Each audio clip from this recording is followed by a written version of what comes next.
Oh my gosh. What's up, people? What's up, people? It's your girl, Dr. Shauna. I have not been live in forever, but I'm live now. So I got my YouTube family, I got my Facebook family, and we're going to have a great conversation. So y'all know how I do. Y'all know how I do. You need to have your pen and paper because I don't want y'all to take it from me. I want you guys to do your own research.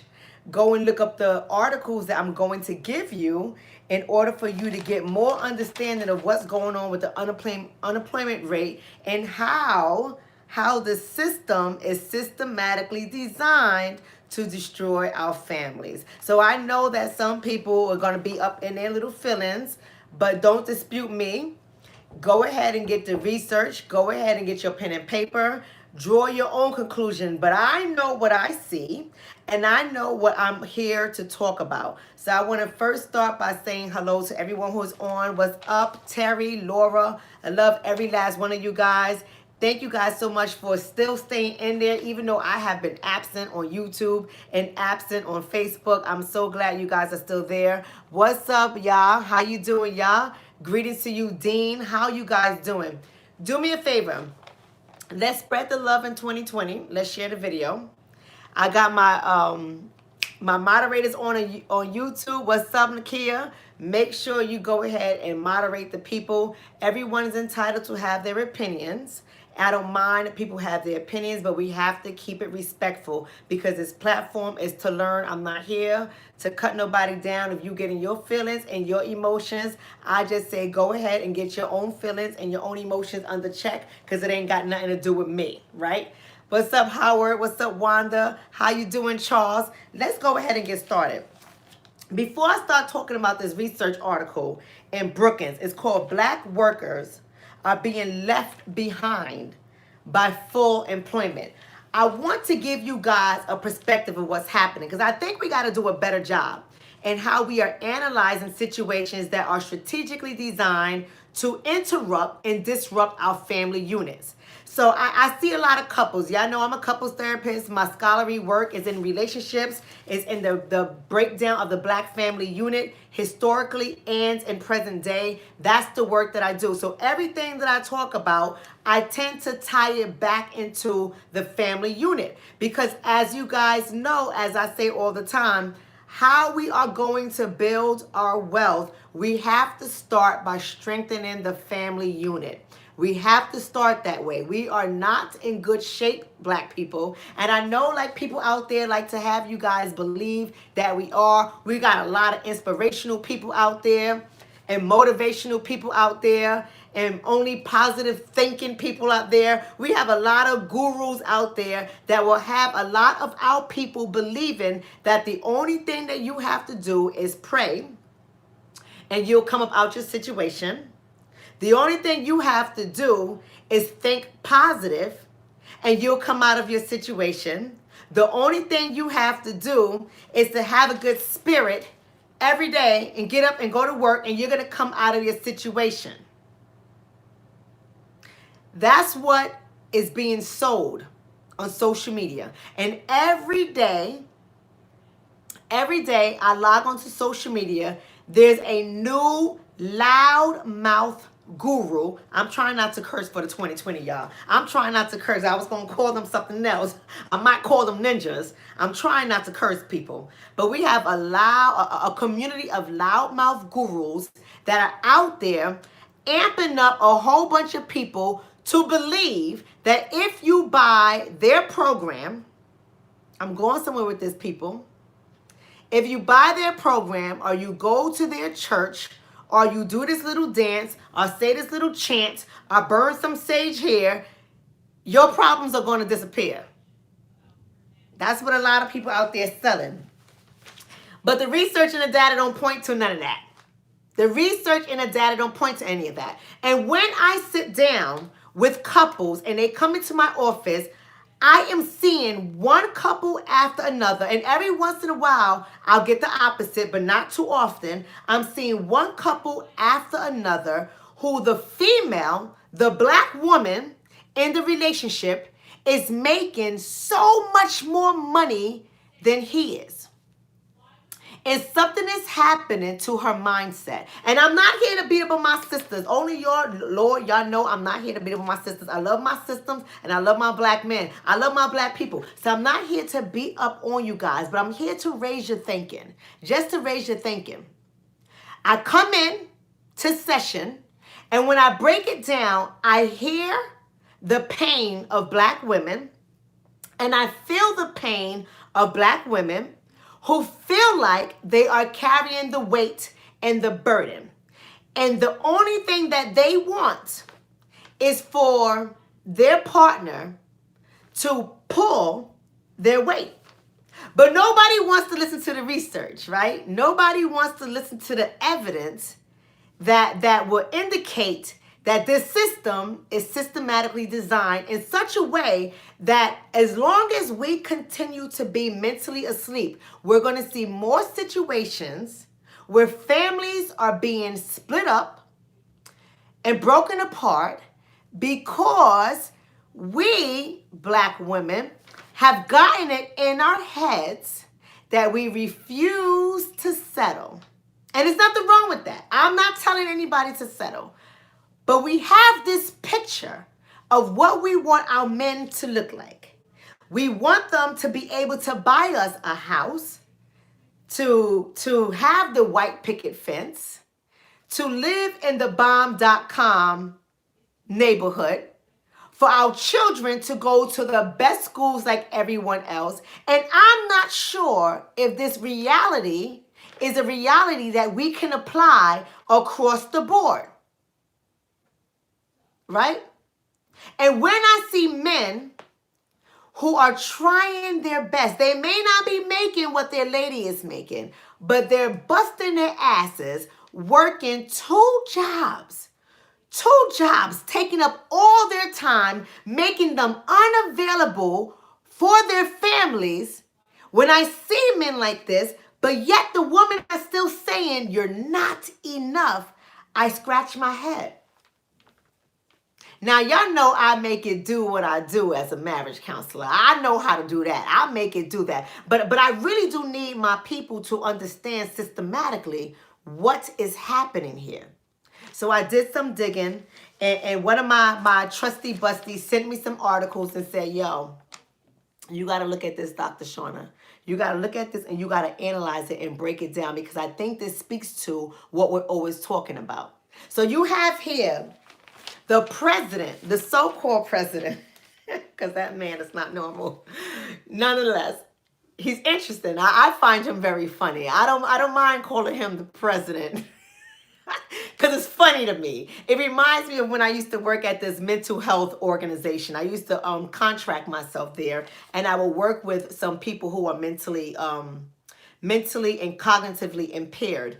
And at this group of people, they were not cognitively functioning as we functioning. They used to say to each other that was the mayor and that was the president. And it's like these people that don't have cognitive functions, right? They're very interesting group of people, but they had a president, and our president reminds me of one of the people at the at the nursing home I used to work at, helping them to formulate their thoughts. I don't even know if that worked or not, but nonetheless, I was there. And so the president loves to tweet that the unemployment rates for Black Americans in America is at its all-time low. So I said, if everybody's employed now, I think the message he gave is that we are reaching full employment. That was the message.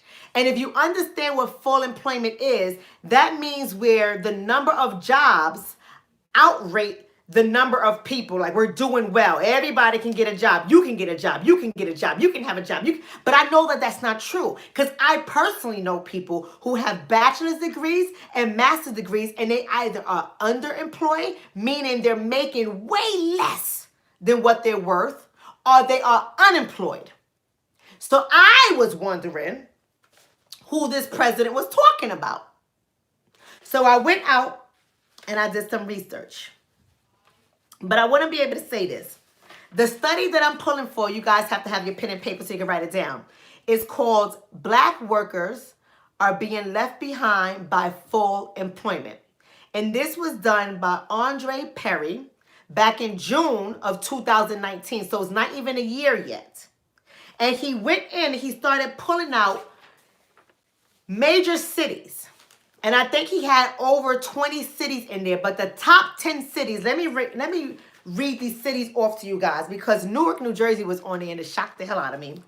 But no, it didn't. No, it didn't. I like to just say that for effects on the video. It didn't shock me because I drive through there every day. I work that community. I see what I see. I know what's really happening there. But if you let some of these people that like to trick you into believing that everything is going on well in this economy, if you listen to them, you will believe that we are reaching a full employment rate. You will believe that we're doing better as a community of people. Black people are doing better. You will believe a lot of things that's not true. So let me get out there. The 10 cities I want you guys to write down these 10 cities, because you might be in one of them. And you can let me know what city you are in. We got Detroit. That was the number one. Detroit. The unemployment rate in Detroit among black people only. We're not talking about the national. We're not talking about the white people in Detroit. We're talking about Detroit black people. 17.4%. Unemployed in Detroit. Memphis City in Tennessee, 11%. Baltimore, 10.4%. Atlanta, 11.5%. Cleveland, 17.8%. New Orleans, 11.3%. Newark, New Jersey. Where my Jersey folks? Y'all ready for this Jersey? Where my Jersey folks? 15.8%. Baton Rouge, Louisiana. 15.3%. Richmond, Virginia. 8.6%. Birmingham, Alabama. 10.7%. That's the top 10 cities. But let me tell you something. There go my Jersey people. Jersey in the building. What's up? Jersey in the building. Well, y'all know I'm a New Yorker, but I live in Jersey, so I'm going to rep both, okay? Jersey in the building. But did you know in Flint, Michigan, 25% of the population is unemployed in Flint, Michigan. That is a quarter of the population is without employment. This is just black employment. That's all it is black employment. But we are told that the economy is approaching full employment. That means we have, let me tell you what he wrote about full employment, because I want y'all to really understand. It says, although economists consider the U.S. economy to be approaching full employment, and that is a situation where there are more jobs than people, black Americans are experiencing unemployment at Great Recession era levels. What does that mean, people? We got to listen to what I'm about to say, family. We got to listen to what I'm saying. Great Recession era employment. Y'all all remember the housing boom of 2008, right? Y'all all remember the housing boom of 2008. Let me tell you what happened to me in the housing boom of 2008. Yeah, somebody's saying, shaking my mother freaking head. Wow. You better be shaking your whole damn body. You better go into epilepsy, because I'm telling you, it's bad. It's bad. Somebody said they surprised that New York City's not on the list. Let me tell you why New York City is not on that list, family. Because we was only examining the cities who the majority of the population were black people. In New York City, the majority of the population are not black people. So we're only pulling from the city where over 50% of the population is black. And that's why I'm here, family, to tell you that this is systematically designed this way. And under the recession era, the Great Recession era of 2007 to 2009, black people literally overnight lost half, if not all, of their wealth. What do I mean when I say that? I was one of the people in 2008 that had to sell my house as a short sale. Do you know what a short sale is? That is when you put your house on the market for way less than what you paid for, because the goal is to get your house off of your hands because you can no longer afford it. You're behind payments. You're being threatened with foreclosure. People are losing their jobs left and right. Government agencies was being shut down. And what was happening? Families were falling apart. Families was breaking up because the amount of stress that families were experiencing, they could not take it anymore. So they were breaking up, they were divorcing, they were splitting. If they had homes, they were selling it. People had to live off of their retirement funds. They had to cash in their 401ks in order to survive. Now, so what this article is saying is, during the Great Recession time, that's between 2007 and 2009, unemployment peaked at 10%. Now, if you remember those numbers I gave you, Detroit, Michigan, 17.4. Memphis City, Tennessee, 11%. Baltimore, 10.4. Atlanta, Georgia, 11.5. Cleveland, Ohio, 17.8%. New Orleans, 11.3. Newark, New Jersey, 15.8%. Baton Rouge, Louisiana, 15.3%. Birmingham, Alabama, 10.7%. Flint, Michigan, 25.1% unemployment. If back in 2007 and 2009, the unemployment for the nation, that means white people were affected, the unemployment for the nation was at 10%. And that was a great recession. That was the economy is doing bad. That was the president, and I believe it was President Obama at that time. No shade, no shade. But the president was saying we have to bail out the banks. We have to save homes. We have to stop foreclosure, because they was trying to stop the recession, or at least slow it down from what was happening. And black people overnight lost their wealth. They lost their homes. They lost their retirement funds. They lost their pension funds. They lost their savings. They lost everything overnight, when the national unemployment rate hit 10%. So you have this president saying we are reaching full employment. But what is it that they're not telling us? Because when you look at the cities that have majority of black people, the unemployment rate is higher than the recession rates back in 2007 and 2009. All right? Those are some very sickening numbers. Very sickening numbers. And here we are as a black community, we are still experiencing recession rates. So what kind of jobs are being pumped out there? Because this is what they're not telling us. They're telling you that everybody's employed. We're reaching full employment. But what they're not telling you is what I see in my office as a couples therapist, what I see in my office as a relationship expert, what I see in my office are people working 2 and 3 jobs. What I see at my office is the stress in black families increasing. People are stressed the hell out because they're working all the time. They're not doing anything with their family. They can't afford to take vacations. And guess what? They're not even making enough money. Why? Because although they have 2 jobs, one job you're making $16 an hour, another job you're making $14 an hour. And this is not just for people who are uneducated or undereducated. But they will have you out there and believe. They will have you out there to believe that the people who are solely struggling are the people who are uneducated.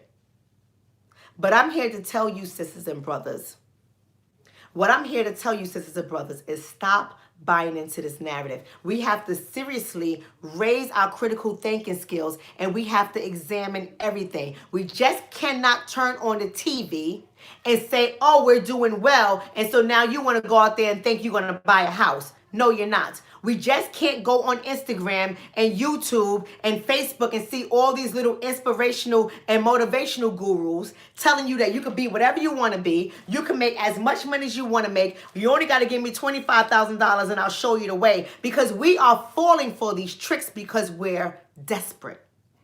We're desperate. But here's what they're not telling you, that these systems are designed this way. Why is it that we have over 20 something? Go to the report, guys. I cannot stress this report enough. I want you guys to go to the report. It's done by Brookings, right? Go to the report and look it up. Black workers are being left behind the full employment. I want you guys to go look up the article. Black workers are being left behind by full employment. And it's written by Andre M. Perry back in June 2019. You got to go look it up so you can click on the links and you can see all the data and all the research and all the other cities that I did not name. I only named to you guys 11 cities, but I want you guys to go see. And then I want you to put on your critical thinking hat and I want you to say, why is this the case? Why is this the case? But let me tell you what happens. When you have cities that majority of the population is black, here's what you're going to have. You're going to have, unfortunately, higher crime rates. Write this down, people, because I'm going to go over 3 contributions to why our black family units continue to struggle, although the economy is so-called reaching full employment. Why our black families are working 2 and 3 jobs, making $16 an hour, $15 an hour, $10 an hour in some cases, and they still cannot make ends meet.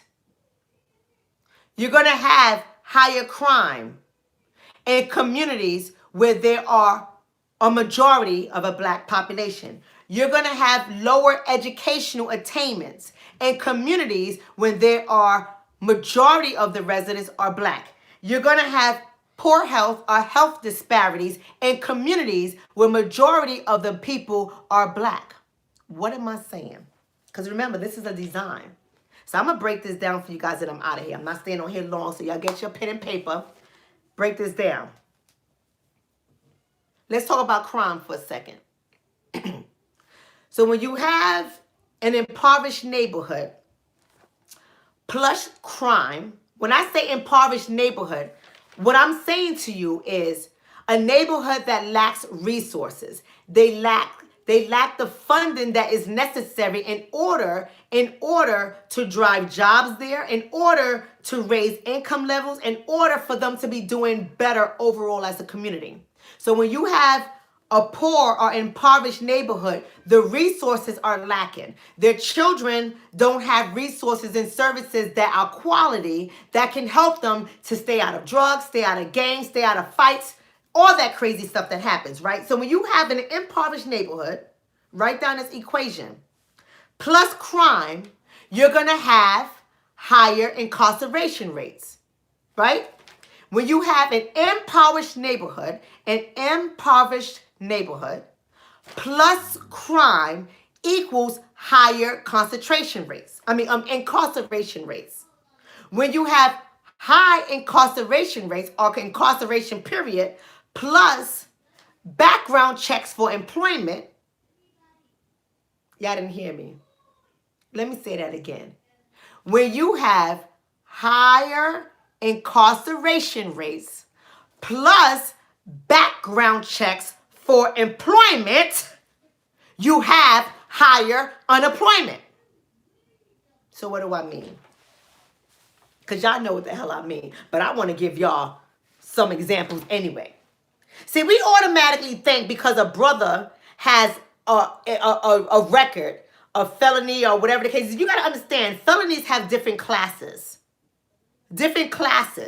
And not everybody who has a felony is raping people, shooting people, right? Armed robberies. Not everybody who has a felony are violent offenders.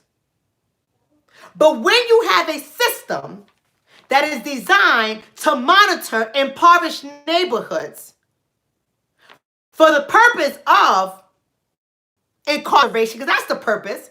That's the purpose. You see it in the school systems and everything. That is the purpose. When you have a system that's designed that way, they can get you on anything. They can get you on something and say that you had grand larceny because it's over $500.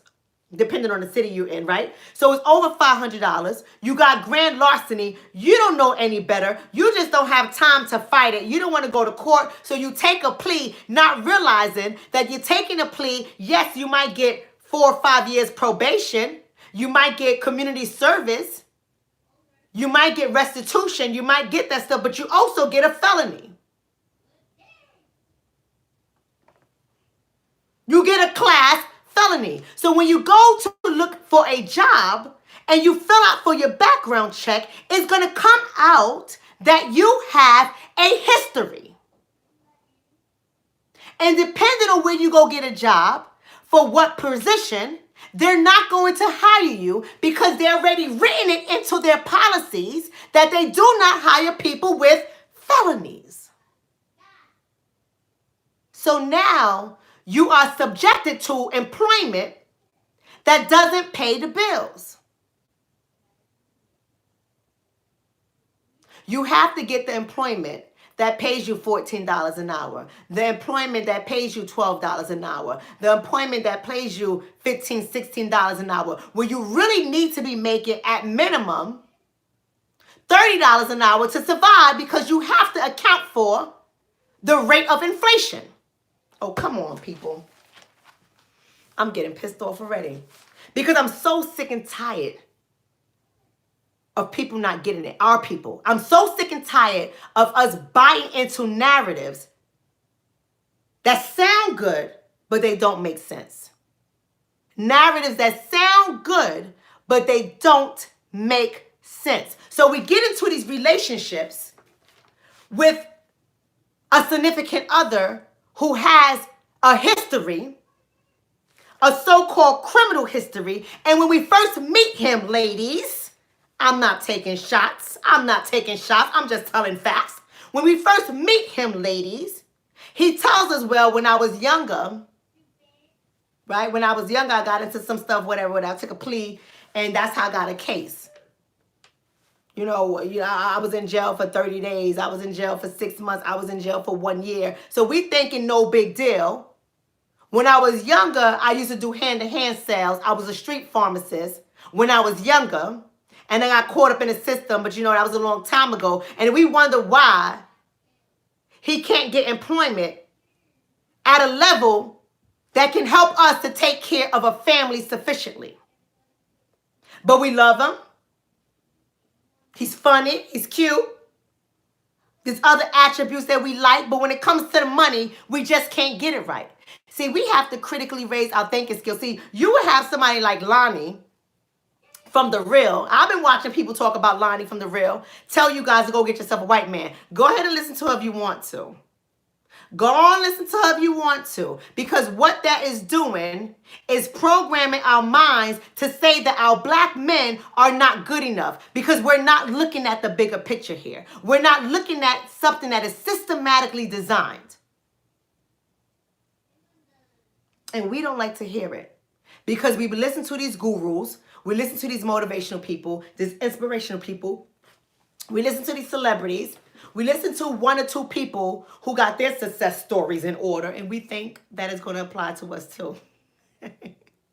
But I'm here to tell you, sisters and brothers, you better wake up. Because it's not. It's not. Just look at the comments. Just look at the comments. I see somebody saying my daughter has a bachelor's degree, working on a master's, and she's working 2 jobs. Look at the comments. Don't take my word for it. Right? Somebody's saying solutions. I'm getting there. Let's be patient. This is a show. This is the Dr. Shauna show. We're going to talk about solutions. Get your pen and paper. Get your pen and paper. So when you have lower pay, chances are you're going to have longer hours that are being worked. Like you saw that the sister there working 2 jobs. A lot of brothers are working 2, 3 jobs to take care of family, so he's not home stressing the women out, right? And if you have lower pay and longer hours, you're going to have broken families, right? Look at the correlations. Lower pay plus longer hours equals broken families. So broken families doesn't necessarily mean that we have to break up.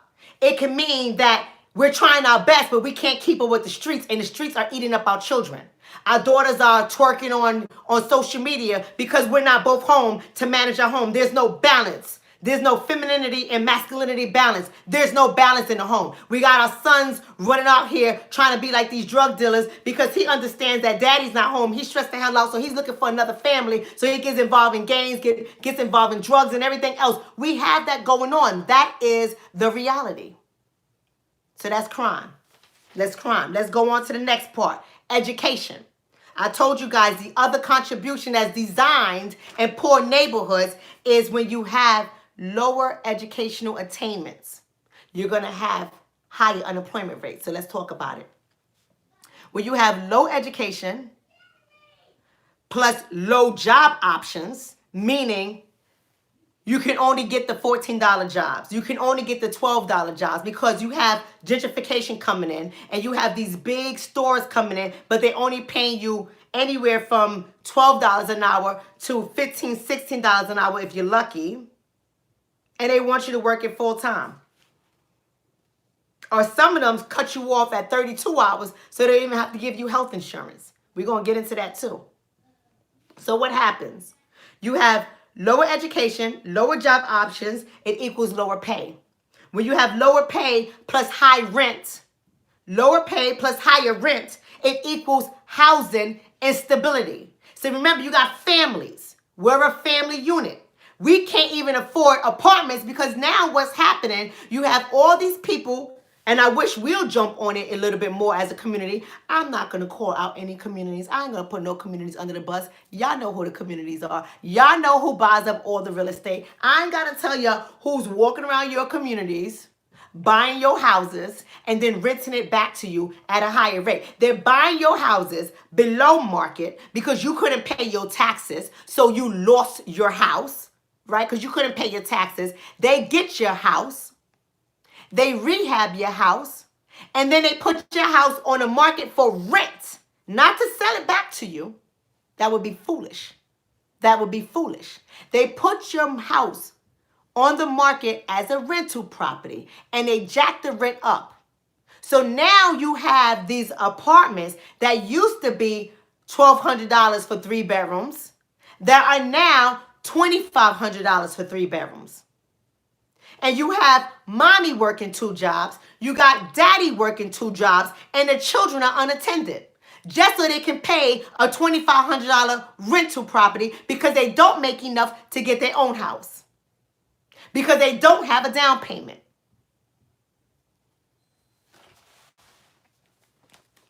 So when you have housing instability plus unemployment or underemployment, it equals broken families. You see the correlations? You see how I'm tying it all in?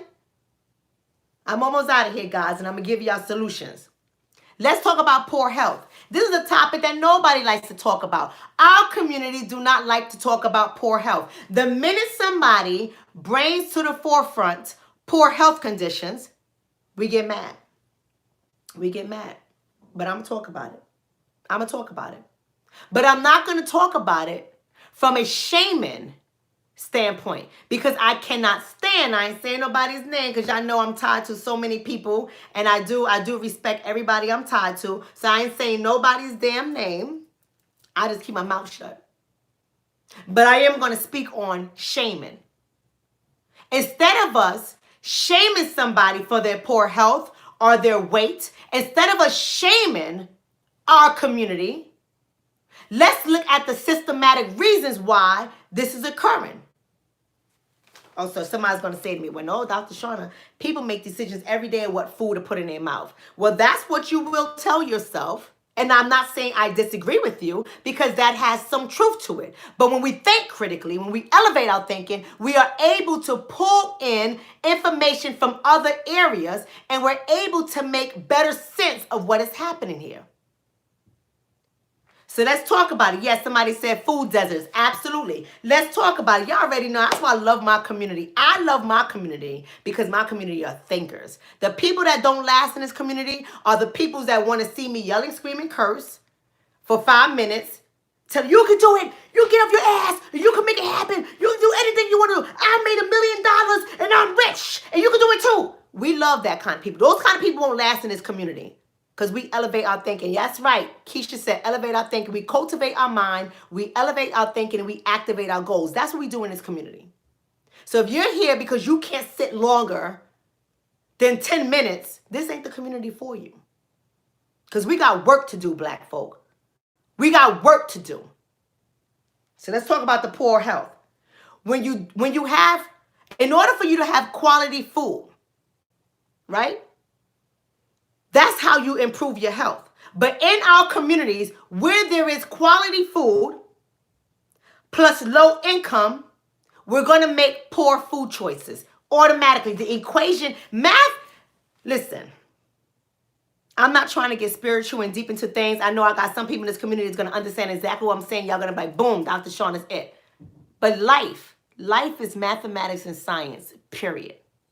I don't care about everything else that other people talk. Mathematics and science, period. That's what life is. Everything is an equation.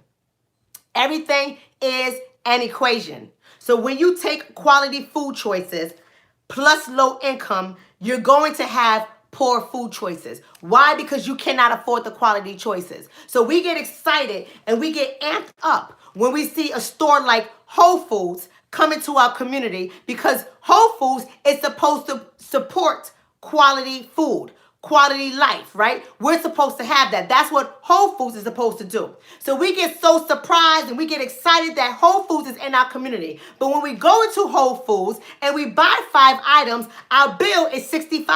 Come on, let's talk about it, people. Our bill is $65. So we're not going to go into Whole Foods and spend $65 on 4 choices because we have a family of 4 to feed. And a $2,500 rent. You see how everything adds up? Everything must add up. Mathematics and science. Everything must add up. Okay? So we turn around and we walk out of a store like Whole Foods and we go to McDonald's. We go to the Chinese food store. We go to the dirty chicken spot. We go to the pizza store.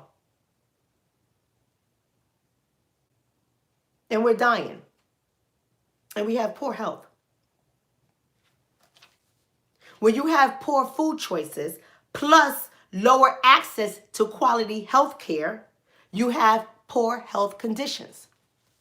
When you have poor food choices plus lower access to quality health care, I don't care if it's meeting with a cardiologist, your regular doctor, a mental health provider, I don't care. When you have lower access to them, you're going to have poor health conditions, period. When you have poor health conditions plus unemployment, you have broken families. So someone's going to ask me, how do you get that last equation, Dr. Shauna? How do you get poor health conditions plus unemployment or underemployment equals broken families? Well, let me tell you something. We're in a relationship.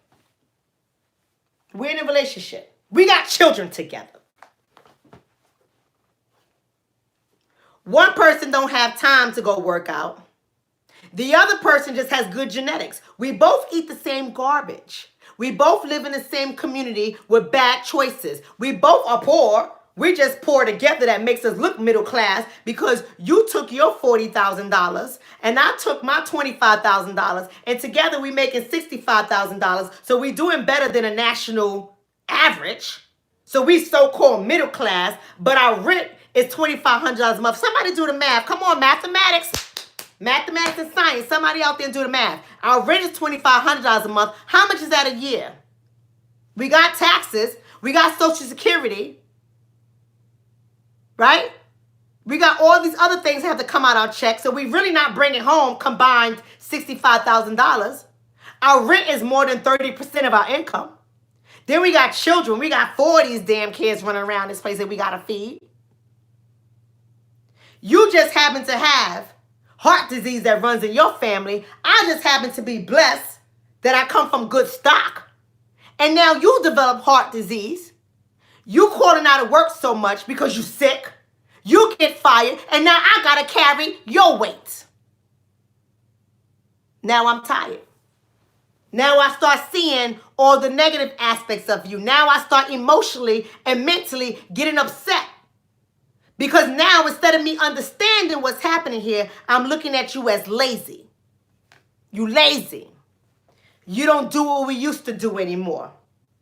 We used to have fun. You always talking about you sick. You always talking about you tired. Well, if you was overweight with a heart disease, you'd be tired too. You can't afford to go to the gym because that's another bill out your house. And remember, you just lost your job, so you can't afford it. So isn't that how we get broken families? This is systematically designed, people. You don't believe me? I'll give you some more research studies. Y'all gotta believe me. Y'all know I'm a researcher. An article. Now, this is an old article. This is an old article, but it's still relevant. You can go Google it. You can find newer articles. But it's called Unemployment and Health, written by Stephen Watkins. And this was written back in 1992. And what does he say? Unemployment also creates stress by disturbing such important psychological elements as personal identity, time structure, and a sense of self-esteem. All in all, it is not surprising that evidence shows unemployment to be damaging to health. Evidence shows unemployment to be damaging to health. Right?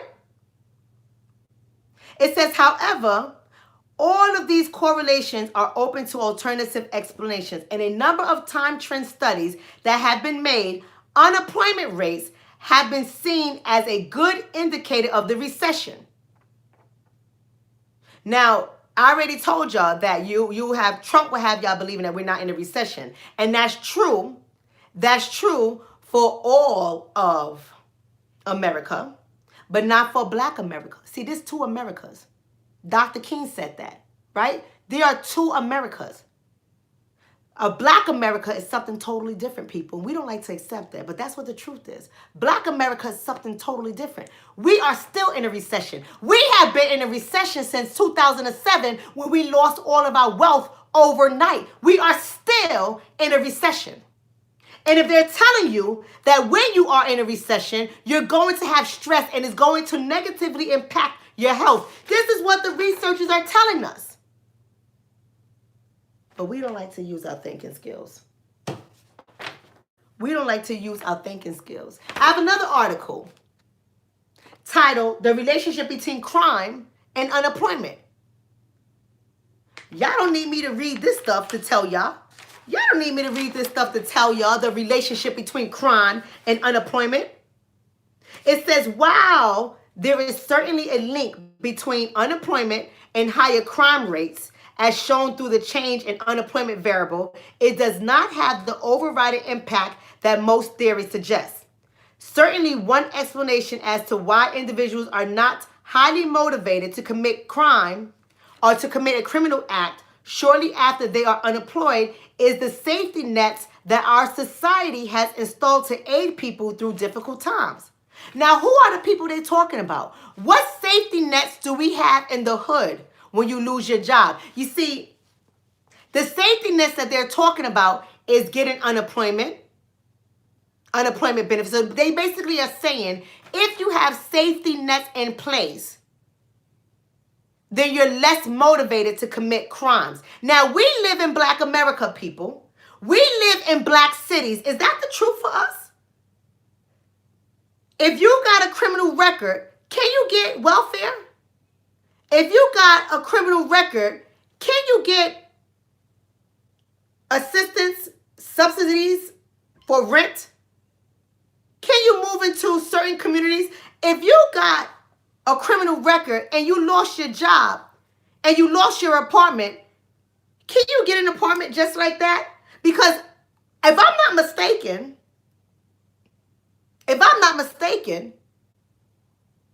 you have to go through a background check. Correct? You have to go through a background check. So you will be discriminated against. So when they talk about safety nets in place, what community are they talking about? Because they're not talking about Black America. You can go through this report. They're not talking about Black America. Can you get Section 8 with a criminal record? Not that I know of. Somebody said a minimum 7-year setback. Somebody said in drug tests.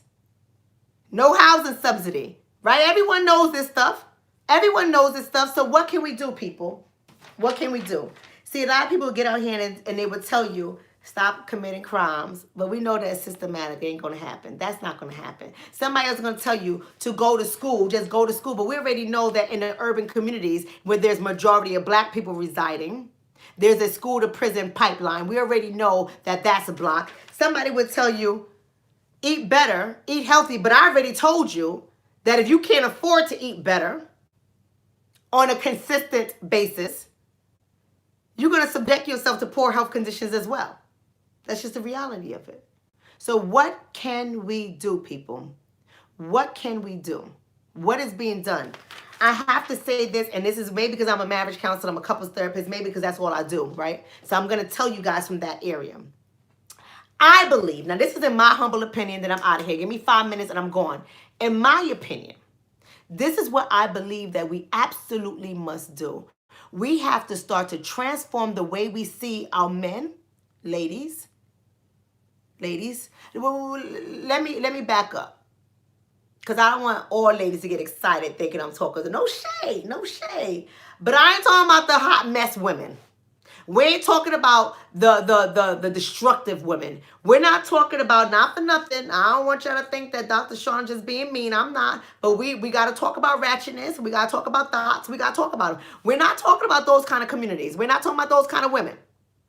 Not the women that are sleeping on the floor with dirty mattresses, but they got iPhones, Beamers, and the newest gear that's out. I'm talking about those of us. Yes, somebody said if it don't apply, let it fly. Exactly. Let it fly if it don't apply. Don't get your feelings hurt. Let it fly. You just elevate yourself. Just elevate your thinking, elevate your behaviors if you don't want to be that person. That's what I'm talking about. But I'm saying, somebody said nutty women.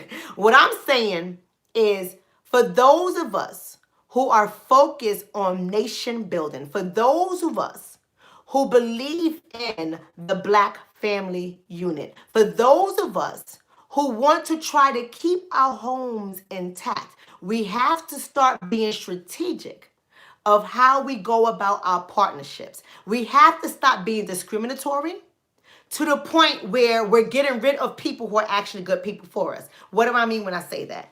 Of course, I'm not telling you to date somebody who is a domestic violence abuser. I'm not talking about that. I'm not telling you to date somebody who is a crackhead, or do people still use crack? You know, they say crack is whack. That's what Whitney said, right? Crack is whack. I don't know if people still use crack, but I'm not talking about somebody who is a chronic substance abuser. I'm not talking about that.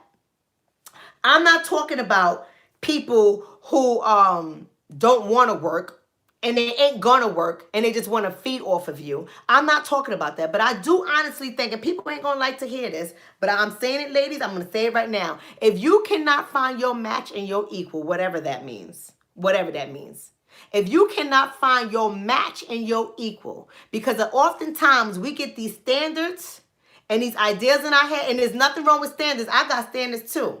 But my standards probably look different than a lot of you guys' standards, right? But nonetheless, we get these standards and these expectations that are unattainable. We get these things in our head and we run with it. We fly with it. And then what happens is we lose out on great choices in men. You got to start looking for qualities in the man that is available. He might have a record, sisters. That's just the truth. He might not be able to get a job at $30 an hour. That's just the truth. He may not get a job at $40 an hour. You damn sure ain't gonna get it at $50 an hour if he got a record. You understand what I'm trying to say? Unless he got certifications, we're gonna talk about that. And I'm out of here. But you have to understand that we have to start being strategic of how we're finding our partners. Because we have to have the concept of nation building. And so people just use this word now as a buzzword. They say nation building, like, yeah, nation building, yeah. And they don't know the first thing about nation building. So you have to look for complementary, not with the I, not C-O-M-P-L-I, but C-O-M-P-L-E, complementary, where we fit together like a glove.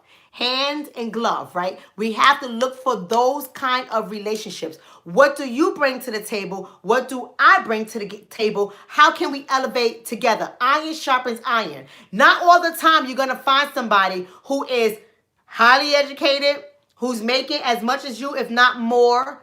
Not often you're going to find these things because we already know the research doesn't support that. We already know that black women are more educated than black men. Black women are higher employed than black men. Black women make more money than black men. Yeah, we do have some black men that are doing better than black women. We know that. But we're saying when you look at the macro level, when you look at the numbers, our numbers, black women numbers are significantly higher. So that means that we have to start getting down to a science of how we're choosing our mates. What can he bring to the table? Maybe you guys can open up a business together. Maybe he's great with his hands. Maybe when he was incarcerated, I'm just saying, he picked up a skill. Maybe he knows how to put up sheetrock. Maybe he knows how to tear down walls, redo bathrooms, redo floors. You guys can go out together, take your money and invest it into houses, buy houses, rehab them, and rent them. Right? You got to look at everything strategically. Even if the person doesn't have a record, he may not have as much education as you have. So he may not be able to get the employment that you can get. But what can he do? See, because our community, we are in a bad shape right now. We are in a bad shape. So we have to really change our thinking. No one is telling you to move fast and just pick anybody and be like, oh, it don't matter. A bum is a bum. Is a bum is a bum. We know that. An abuser is an abuser is an abuser is an abuser. We know that. A lazy person is a lazy person. We know that. We're not saying go for those kind of men. But sometimes, ladies, we see what a man is doing and we frown down upon it. Oh, he's just a janitor. I don't want to talk to a janitor. Oh, he works the garbage truck. I don't want to talk to somebody in the garbage truck. He a blue collar worker. I don't want to talk to a blue collar worker. Right? That's what we're doing. Well, Janelle is saying majority of us is just doing it without proper math. Where we are, we're doing it without proper math. We're just going into it. And we're looking at the stuff that don't matter. Somebody is saying natal charts are important. Natal charts are important. Natal charts are important, but at the same time, we could be a great compatibility. We could have great compatibility, but I'll tell you one thing, you're a bum, you're a bum. It's just that. It's just that. There's no getting around that. So we have to stop rushing these relationships. We got to start moving differently. That's one solution. Another thing that we need to do, what I do with my kids, I'm not telling you to do with your children, but this is what I do to my children. My children already know you have until X age to move out the house. So my daughter will be graduating in May. So I had to sit down with her yesterday. And I said, this is what we have to discuss. We got to get your resume together. You got to start looking for jobs. She's taking a year off at minimum before she goes to medical school. You're taking a year off of medical school, you're going to work. We're going to have to figure out, depending on what you get, X amount of percentages has to come into the household to go toward rent or mortgage, right? It has to happen. It has to happen because we have to work together collectively. But some of us, we're trying to do what our counterparts do. We have adult children living in our houses, and we think because they're our children, they don't have to provide to the homes. See, when you get that collective mindset, when you have the nation building mindset, we move differently. Because this is not about, oh, I'm just trying to make life easier for you. You're my child. No, this is now, I've given you all the resources and the tools you need. My daughter's graduated from a university in May, debt-free. I paid all her tuition, all her tuition. So now that I helped you, you got to help us because we have goals that we need to reach. So you're putting this because you're going to learn how to pay for your mortgage. You're going to put aside this much money so you can buy a house. And your first house has to be a multi-family. They already know how I move. It has to be a multi-family. So we're doing these things strategically because we are hurting as a community. So this has to happen for all the children. My youngest one, he's not the youngest. Oh, I forgot I have a 6-year-old too. My youngest older child is going to be 16 in April and he works. And he doesn't get to spend that money. So he has a goal that he must accomplish by the time he graduates from high school. So that money gets in there. It gets into the account so that he can know how to invest that. And a portion of that money goes into his stocks So he has to invest into the stocks to continue to grow his stocks. So by the time he gets to be my age, he doesn't make the mistakes that I made because my mother didn't know. What she didn't know, she couldn't teach me. Not mad at her. May she rest in peace. But now that I know, my children have to know differently. Right? That's fine, Kenya. Kenya's saying I don't agree with taking adult children money because you are in debt. No one said I was in debt. You are missing the point. You are missing the point. See, what is happening in a lot of our communities, I'm not in debt. You don't even know where I live at, Kenya. You don't even know my community that I live in. You don't know the car I drive. You don't know my income. I'm far from in debt, Kenya. I can pay money out, Kenya. I'm just raising my children right. That's the difference. Because there's so many children. There's so many children who, okay, you say not me. Okay, I apologize, Kenya. Thank you. But I have to say, Kenya, the not taking adult children money, I'm not saying because you're an adult, but to have adult children in your house and they're not contributing for the purpose of nation building, that's bad. That's bad because the purpose is to pull the money together so that you could buy one property, then another property, then another property. That's how it works, Kenya. That's how it works. But if we're not doing that with our children, we're setting them up for failure. Because a lot of our children, people who say, no, my children can stay home and do whatever they want, blah, blah, blah. Those are the children that they leave and they go rent from the people that's going into your community, fixing up your homes and renting it back to you at 3 times more than what it was when you owned it. So we have to shift the mindset of our children to get them ready for nation building.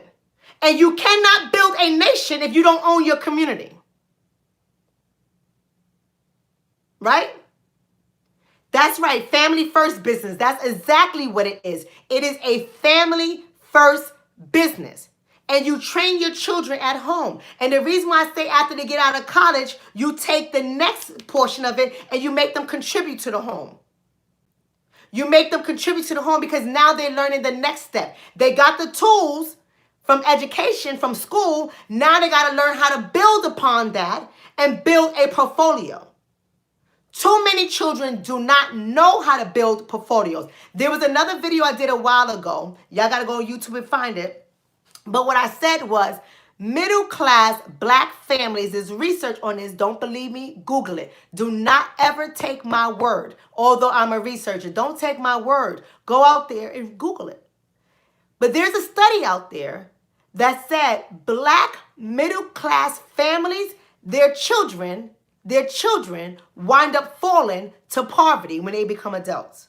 Why do you think that happens? Why do you think when you are a black middle class person, you're educated, you bought your home, you live in a good community, you have your children, why are your children becoming adults who are experiencing poverty?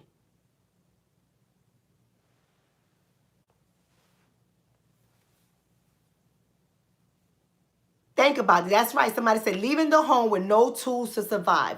That's exactly right. Because we have not done our job in preparing our children for this world. We have not done our job with keeping up with the rate of inflation. We have not done our job in preparing our children's mind for the purpose of nation building. We have not done our job in preparing our children's mind for the purpose of mating. We have not done our job in preparing our children's mind for the purpose of parenting.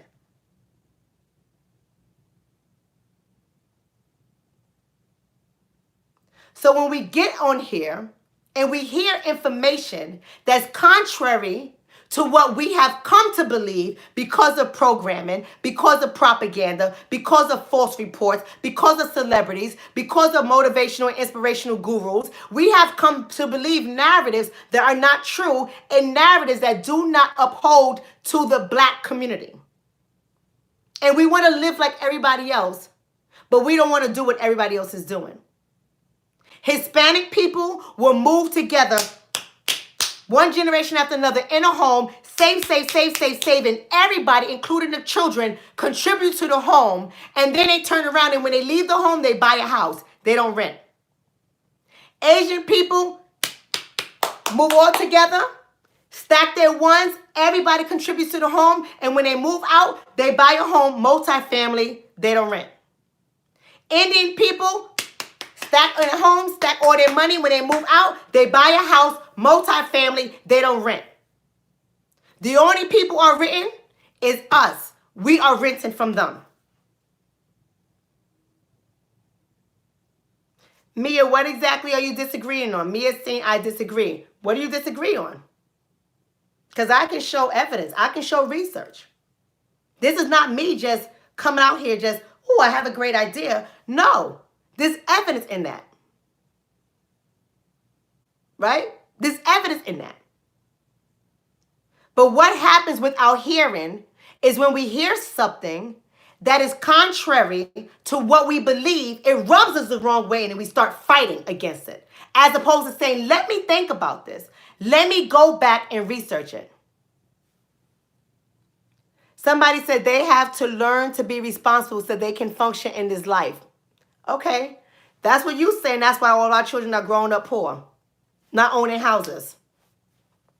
Okay. We can disagree there. I still love you, Mia. You're my longtime supporter. I love you. And that's okay. We don't have to all agree. We don't have to all agree with each other. That's okay. Show me the evidence. Show me the evidence. Show me the evidence. Don't give me anecdotals. Don't give me because your child did it. Your child is not generalizable to 42 million black people. Don't give me anecdotal evidence. Give me macro evidence. I want to see the data. I want to see the data. And in this community, we have to move against these feelings and our emotions and our thoughts, our own beliefs, and give the data. You can have your thoughts and your beliefs, but then you got to do the research. And you got to find the research that supports your data. And that's how you make an argument. When you find the research that supports your belief system is how you make an argument. Right? That's somebody said empirical data.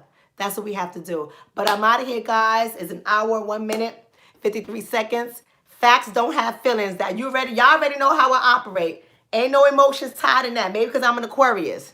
I don't handle emotions like a lot of other people. Throw them things to the back. I feel it. Throw it in the back. Keep it moving. Keep it logical. Because we are at war. We are at war. And I don't have time. I don't have time to see another generation that I'm responsible for bringing up in poverty. I don't have time. That's Keisha, Aquarius, right? To all my Aquariuses out here. It's about to be Aquarius season. We're about to get it popping. We're in the age of Aquarius. All right. I'm out of here, guys. Peace and blessings to all of y'all. Thank you so much for joining on. I'm going to try to commit to you guys every Tuesday and Thursday. Come on live every Tuesday and Thursday to teach until we train our mind and change our thinking. We have to elevate our thinking. We have to cultivate our minds so we can activate our goals. I love you all. Have a blessed night.